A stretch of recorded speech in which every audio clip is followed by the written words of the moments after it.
Olá, queridos irmãos, novamente juntos, com a graça de Deus, para continuarmos estudando o Evangelho segundo Lucas, no capítulo 12, mais um pedacinho hoje. Vamos devagar, mas vamos sempre com a graça de Deus. Oremos?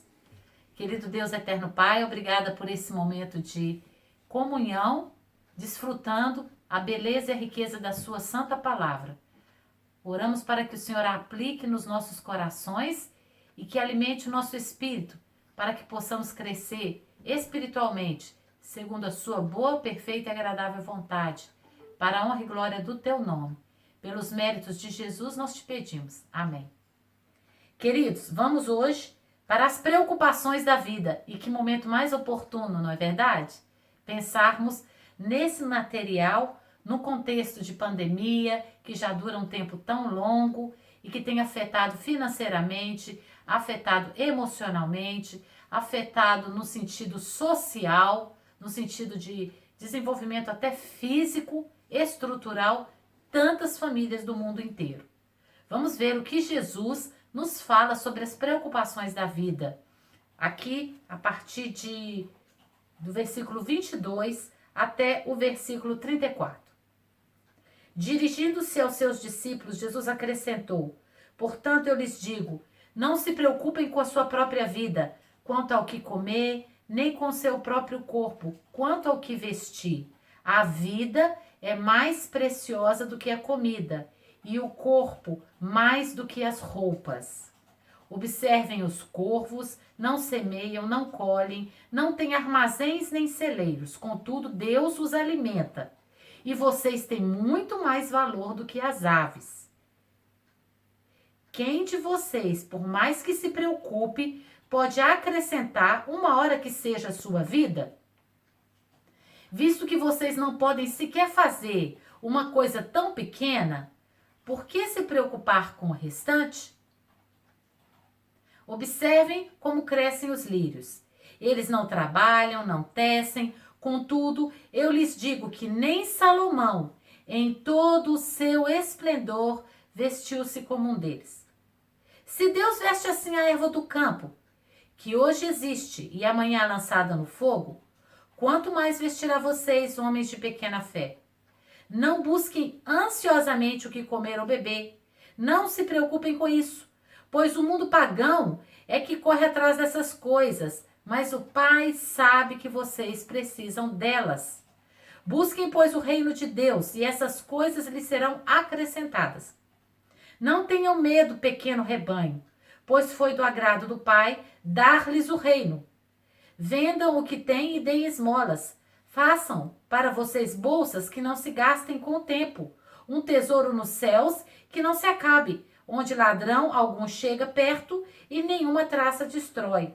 Pois onde estiver o seu tesouro, ali também estará o seu coração. Continuando, estejam prontos para servir e conservem acesas as suas candeias, como aqueles que esperam seu senhor voltar de um banquete de casamento, para que, quando ele chegar e bater, possa abrir-lhe a porta imediatamente. Felizes os servos cujo senhor os encontrar vigiando quando voltar. Eu lhes afirmo que ele os vestirá para servir, fará com que se recline à mesa e virá servi-los. Mesmo que ele chegue de noite ou de madrugada, felizes os servos que o Senhor encontrar preparados. Entendam, porém, isso: se o dono da casa soubesse a que hora viria o ladrão, não permitiria que sua casa fosse roubada. Estejam também vocês preparados, porque o Filho do Homem virá numa hora em que não o esperam. Pedro perguntou: Senhor, estás contando essa parábola para nós ou para todos? O Senhor respondeu: quem é, pois, o administrador fiel e sensato, a quem seu senhor encarrega de seus servos, para lhes dar uma porção de alimento no tempo devido? Feliz o servo a quem o seu senhor encontrar fazendo assim quando voltar. Garanto-lhes que ele o encarregará de todos os seus bens. Mas suponham que o seu servo diga a si mesmo: meu senhor se demora a voltar, e então comece a bater nos seus servos e servas, a comer, a beber, a embriagar-se. O senhor daquele servo virá num dia em que ele não espera e numa hora em que ele não sabe, e o punirá severamente e lhe dará um lugar com os infiéis. Aquele servo que conhece a vontade de seu senhor e não prepara o que ele deseja, nem o realiza, receberá muitos açoites. Mas aquele que não o conhece e pratica coisas merecedoras de castigo, receberá poucos açoites. A quem muito foi dado, muito será exigido, e a quem muito foi confiado, muito mais será pedido. E Jesus continua dizendo: vim trazer fogo à terra, e como gostaria que já estivesse aceso, mas tenho que passar por um batismo, e como estou angustiado até que ele se realize. Vocês pensam que vim trazer paz à terra? Não, eu lhes digo, ao contrário, vim trazer divisão. De agora em diante haverá 5 numa família, divididos, um contra os outros, 3 contra 2 e 2 contra 3. Estarão divididos pai contra filho, filho contra pai, mãe contra filha, filha contra mãe, sogra contra nora e nora contra sogra. Dizia ele à multidão: quando vocês veem uma nuvem se levantando no ocidente, logo dizem, vai chover, e assim acontece. E quando sopra o vento sul, vocês dizem, vai fazer calor, e assim ocorre. Hipócritas, vocês sabem interpretar o aspecto da terra e do céu, como não sabem interpretar o tempo presente? Porque vocês não julgam por si mesmos o que é justo? Quando algum de vocês estiver indo com seu adversário para o magistrado, faça tudo para se reconciliar com ele no caminho, para que ele não arraste ao juiz e o juiz o entregue ao oficial da justiça. O oficial da justiça o jogue na prisão. Eu lhe digo que você não sairá de lá enquanto não pagar até o último centavo. E assim termina o capítulo 12.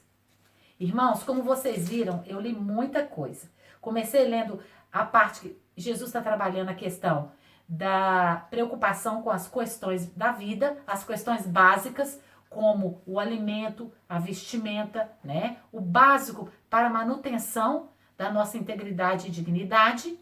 E Jesus vai falando com seus discípulos e dizendo para eles que eles não têm que colocar toda a sua energia, sua força, a sua expectativa nisso, mas eles devem se preocupar primeiro com o reino de Deus, com a justiça de Deus, e todas essas coisas serão acrescentadas. E para respaldar essa fala, Jesus vai dizendo, olha os corvos, eles não se preocupam, Deus dá alimento para eles.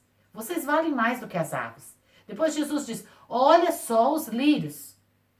E aí ele faz um reporte a um homem que foi um modelo de riqueza, poder, esplendor, governo, domínio e construção na época e no contexto desse povo judeu que foi Salomão. E Jesus vai dizer, olha os lírios, nem Salomão, com tudo que ele teve, com toda a glória, sabedoria, todos os sábios e oficiais do mundo inteiro buscando aprender com ele, servi-lo, ele pôde aportar nada ao que se compara à beleza e esplendor de um lírio. Ele não conseguiu se vestir dessa forma. Com tudo que ele tinha.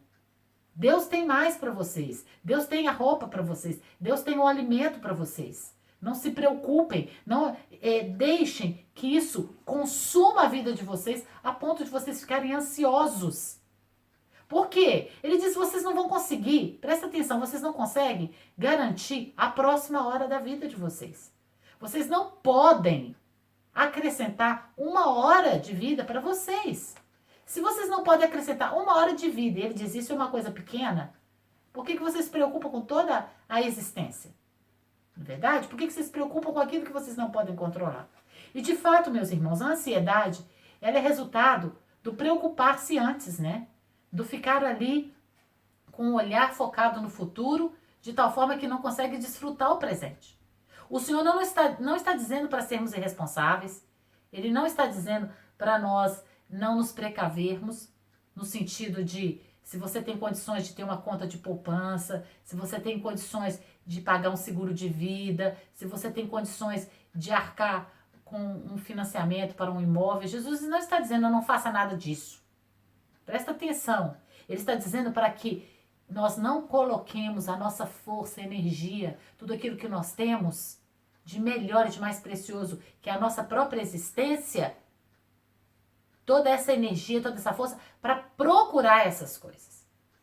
Nós devemos fazê-las no processo da vida, mas elas não devem ser o alvo final da nossa vida. Por quê? Porque nós vamos passar. E aqui nós não vamos ficar para sempre. Mas existe uma eternidade que nos aguarda. E o Senhor está dizendo que é para preocuparmos com essa eternidade, focarmos nessa eternidade. Então ele diz para construir uma bolsa que não se gaste, para colocar recursos num lugar que não se gaste, que não seja destruído ou deteriorado com o tempo. E ele vai dizer que esse lugar é o reino de Deus, é a eternidade. Quando colocamos os nossos olhos, quando colocamos a nossa energia, quando aplicamos toda, digamos assim, a sabedoria que Deus nos dá, os recursos que Deus nos dá, no sentido de investir no reino de Deus e na justiça de Deus, as outras coisas vão nos vir no processo da vida, na vivência diária. Nós vamos experimentar provisão, nós vamos experimentar paz, nós vamos experimentar prosperidade. Mas sabe por quê? Porque nós aprendemos a descansar nas mãos de Deus, que supre, que cuida de cada detalhe e que de fato garante a nossa existência. Porque é Ele que pode, e só Ele que pode, garantir o nosso futuro. Não é verdade? Você que está me ouvindo agora e que é cristão, você sabe que é assim. Quantas vezes você pode testemunhar, testificar que Deus te supriu de forma maravilhosa? Quantas vezes você não tinha como chegar ao fim do mês se não acontecesse um milagre? E Deus fez esse milagre. Não é verdade? Você aí agora pode agradecer. Ter um minutinho para parar e falar, oh Deus, obrigada. Tantas vezes eu percebi a sua provisão, o seu cuidado, nos mínimos detalhes, nas pequenas e nas grandes coisas. Quantas vezes você pensou, nossa, será que eu consigo terminar esse mês? A minha saúde está tão deteriorada, está tão abalada, e você percebeu Deus te dando força para trabalhar, para estudar, para terminar o mês. Ele renovou a sua energia, ele fortaleceu o seu corpo físico, ele fortaleceu as suas emoções. Quantos de nós, durante essa pandemia, no começo, pensamos que não conseguiríamos aguentar uma semana num lockdown dentro de casa? E pela graça de Deus conseguimos cumprir todas as exigências da lei. Fizemos tudo certinho, porque Deus nos capacitou para viver um dia de cada vez e terminarmos cada dia cumprindo as tarefas propostas para aquele dia. Irmãos e irmãs, a ansiedade é uma preocupação demasiada com o futuro. Lancemos sobre ele a nossa ansiedade.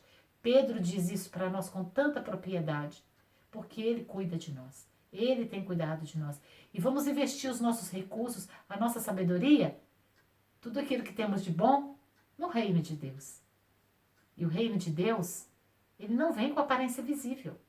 Você precisa buscar primeiro esse reino. Você vai encontrar. E todas as outras coisas vão ser acrescentadas. Depois o Senhor vai nos falar, na perícope que dá a sequência, sobre a necessidade de estarmos dispostos para o trabalho, prontos para o serviço. Há uma disposição, uma necessidade de uma disposição de coração, sabe? Aquele que serve de fato, não serve porque está sendo observado, mas serve porque sabe que tem um Senhor que vai um dia pedir contas de tudo aquilo que lhe foi confiado. E a pessoa que tem essa postura de coração, ela vai ser íntegra em tudo que ela faz. Ela não vai enganar o seu chefe. Ela não vai boicotar horas de trabalho. Ela não vai ser infiel com a sua família, com o seu cônjuge. Ela não vai denegrir a imagem dos seus amigos, colegas, vizinhos. Ela não vai expor as pessoas. Ela não vai copiar um trabalho que não lhe pertence. Receber o crédito por algo que ela não fez. Por quê? Porque ela sabe que ela tem um Senhor. Ela sabe que ela tem um Deus que tudo vê. E que um dia vai nos pedir contas do que fizemos com os nossos recursos e com as oportunidades que nos foram confiadas. Então, a leveza da vida e a beleza da vida está em cumprir a proposta que nos foi estabelecida pelo Criador. E, de fato, Ele nos criou para vivermos a sua imagem, aqui na Terra.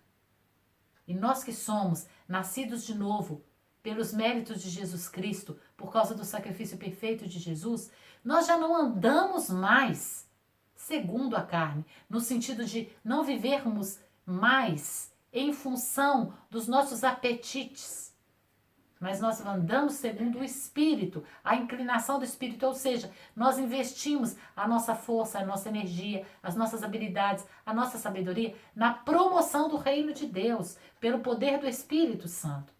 Então, esse material aqui não é para nos dar medo, mas é para nos dar tranquilidade. Nós podemos nos autoavaliar a partir desse material, como se fosse um espelho. Nós olhamos e percebemos aonde precisamos dar uma ajeitadinha, né? Então, estamos realmente vivendo como aqueles que sabem que vão prestar contas a Deus um dia? Fica aí a reflexão para nós, não é verdade? E aí, nesse processo de andar na luz e fazer as coisas de tal forma como quem sabe que um dia vai prestar contas a Deus de tudo, nós também vamos perceber que na vivência diária nós vamos encontrar oposição. Vamos encontrar oposição. Porque essa postura de caráter, de integridade, de lealdade, ela às vezes provoca desconforto em outros que não querem de forma alguma se adaptar às regras do reino de Deus, mas querem viver conforme a sua própria vã concepção de liberdade. E então Jesus vai dizer que o conhecimento dele e viver de acordo com a vontade dele, às vezes vai produzir uma situação de estranhamento no ambiente familiar, no contexto social. E ele diz, é isso mesmo. Porque a paz que o mundo dá não é a paz que o Senhor nos dá. A paz, segundo o Senhor Jesus, ela vem como consequência de obedecer à vontade dele, à vontade do Pai. A paz desse mundo, ela vem como consequência de se adaptar ao sistema quebrado e falido do pecado. Então, todas as vezes que nós nos levantamos contra esse sistema, nós provocamos, sim, um ambiente de tensão. E Jesus vai dizer sobre esse ambiente de tensão. Às vezes ele acontece dentro da própria casa. São os parentes mais próximos, que entram no atrito com aquele que quer andar segundo a vontade de Deus, que quer cumprir as regras do reino de Deus. Irmãos, não estranhem isso. O Senhor está dizendo para não estranhar. Isso faz parte do viver o reino. Nem todos vão querer andar com você. Nem todos vão concordar com aquilo que você toma como decisão a partir do escrutínio das Escrituras, olhando para a palavra de Deus e você dizer, eu vou viver assim, de acordo com a vontade de Deus. Alguns vão se opor e vão dizer, eu não gosto de você. Eu não quero andar perto de você. Você me incomoda. Você é chato, né? Então, é difícil, às vezes é difícil. E Jesus vai dizer que vai haver também uma mudança no mundo, e que é para a gente ficar percebendo isso. São sinais de que ele está às portas para buscar a sua igreja. E ele diz, irmãos, ele diz para nós conseguimos perceber quando vai chover, nós conseguimos perceber, analisar os ventos, nós conseguimos perceber se está bom para colher, se está bom para plantar. Por que a gente não consegue perceber que ele está às portas? Muitas vezes porque estamos distraídos. E ele diz para nós estarmos atentos, não ficarmos distraídos. Ele vai dizer que se a pessoa que cuida de uma casa soubesse o dia que o ladrão vem, ele ia ficar acordado para esperar o ladrão e impedir que ele roubasse, não é verdade? E ele fala para a gente estar assim, disponível para a volta dele, preparado para a volta dele, sabe? Vigilante. Não ficar de bobeira por aí. Como, né, uma expressão bem brasileira, viajando na maionese, né? Como uma pessoa que não sabe de onde vem, para onde vai, não sabe o que fazer da vida. Você sabe, você tem um destino final. Você está em missão. Então você sabe a quem você tem que se reportar todos os dias, pedindo a Ele que conceda graça para cumprir a sua vontade aqui na terra. Então você está em vigilância contínua. Não é um estado de tensão e ansiedade, não, mas é um estado de vigilância, no sentido de uma expectativa maravilhosa, que enche o seu coração de esperança, porque você sabe que não termina aqui. E por causa dessa expectativa maravilhosa, porque sabemos que Ele voltará, nós podemos enfrentar as adversidades. Nós podemos passar pelas situações difíceis com o coração grato, porque nós sabemos que há uma morada segura para todos nós. Há uma eternidade que nos aguarda. E é isso que a palavra de Deus está nos dizendo hoje. Então eu te convido a viver uma semana de esperança. Eu te convido a viver uma semana com os olhos abertos, vigiando o seu coração, consertando as áreas que precisam ser consertadas. Ninguém melhor do que você mesmo para checar isso à luz das Escrituras e pedir ao Espírito Santo, o nosso bom amigo, doce consolador, que te converta naquilo que precisa ser convertido, que te convença naquilo que precisa ser convencido, que te conserte naquilo que precisa ser consertado, que faça o mesmo comigo, que nos converta, que nos conserte, que nos console, que nos equipe e prepare para estarmos mais preparados, vigilantes, atentos, não ansiosos, porque nós sabemos aonde investimos as nossas habilidades e recursos, mas vigilantes, com o coração cheio de esperança, com os olhos bem abertos, porque sabemos que Ele voltará. Amém? Viva a melhor semana da sua vida, cheia da graça, do favor e do conhecimento de Deus. E que a bênção do Senhor Jesus pouse sobre a sua casa e sua família. Em nome do Senhor Jesus Cristo, eu ministro isso agora sobre o seu coração. Amém?